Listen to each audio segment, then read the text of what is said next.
So I want to move on to a topic a little more to your heart, and let's talk LSU. You're a guy who was critical of Coach Miles his last season or two.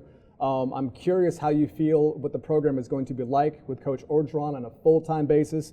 You're from a tiny town in Louisiana. He's from a tiny town in Louisiana. Needless to say, you can relate to a guy like this. Did you ever even envision someone from where he is and the background he had having this job? You know, it doesn't matter where you're from. I've proved that. You can come from a small town and do anything. I think what mattered to me most about Coach Orgeron getting this job, he wanted the job and not the money. A lot of people wanted the money. Tom Herman wanted $6 million a year. Jimbo Fisher wanted a 10-year deal. Easy, I'm a Florida State guy. He wanted it. Could have had the job the year before when I told them they should have fired Les, but they didn't listen. And the fact that they fired him after game 2 of the next season further validated my point from the year before. I digress. He wants the job. He's passionate. He understands the task at hand. But with that being said, it's a monumental task because here's the reason. Because the team you got to beat is Alabama. Nobody's beaten them consistently in a long time. Now, LSU did play them better than anybody in the conference. The game was a toss-up in the fourth quarter, but they still didn't win. They've lost 6 in a row going back to, what was it, January 2011, 2012? Correct. Okay. The rematch game. Yeah, the rematch, which, by the way, probably should have been Oklahoma State, but I digress again. Coach Orgeron has the same task, though, that Les Miles had. Put enough points on the board offensively, recruit Louisiana, and figure out the quarterback position. LSU lost 4 5-star guys out of Louisiana to Alabama. You don't lose to Alabama in November, you lose to them in February. Right now they're losing in February, therefore they're losing in November. He's got to fix the quarterback position. He got Miles Brennan, a pretty good passer to come. That's a step in the right direction. LSU's always had talent. He's got to fix the talent gap, and once he does that, then I think the changes he's made on the field will take effect. He's got one of the best coaching staffs in the country.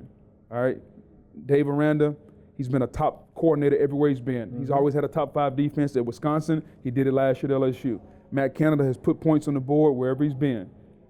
The key to his success now is, can he do it in the toughest conference in the country?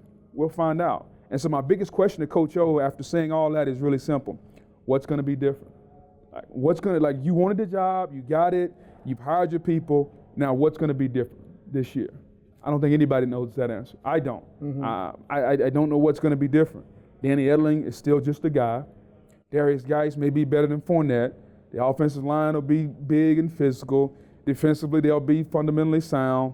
But what's going to be different overall about this program now? I think that's what everyone wants to see. I know that Coach O has had a fantastic offseason. All the road trips, all the booster clubs, all the jokes about how finally the Tigers have a coach who doesn't have an accent. He's had a fantastic offseason. But if they go 2-2 in September, how much leniency is he going to be given? Because he is one of them. Is that going to matter if this team is struggling all over again, can't throw the ball, can't score points, and can't beat the big teams in the SEC? It don't matter if he's 2-2, but he's in year 1 basically. So he's got a little rope. Not much, but he's got a little rope. I think they should be undefeated going to Gainesville.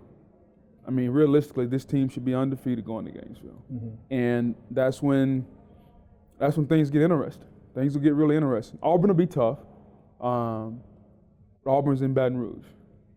Going to Gainesville, to me, if they're undefeated, they're right where they're supposed to be.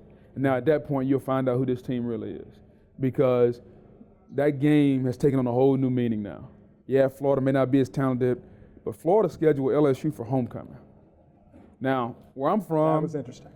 And I don't know where you guys are from, you schedule scrubs for homecoming. You couple that with everything that happened last year with the rescheduling of the game. You add in McElwain's comments after the game. That might be the biggest rivalry outside the Iron Bowl in the SEC right now. And it's going to be good. It's going to be good theater down in the swamp.